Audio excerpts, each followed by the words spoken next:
আমাদের ওই বাড়িতে শীতের সবজি বলতে প্রায় সব রকমের সবজি আর কি চাষ করা হয়। তো সেখান থেকেই মা এই যে মূলো শাক, তার সাথে লাল নোটে আর পালং শাক পাঠিয়েছে।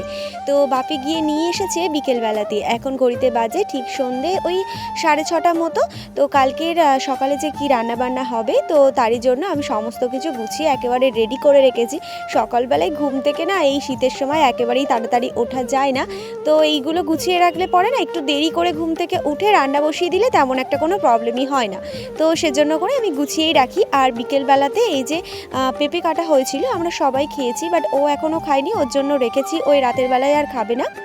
ও অফিস থেকে ফেরার সময় রাতের খাবারটা নিয়েই এসেছিল, রুমালি রুটি আর তার সাথে নিয়ে এসেছিল চিকেন চাপ।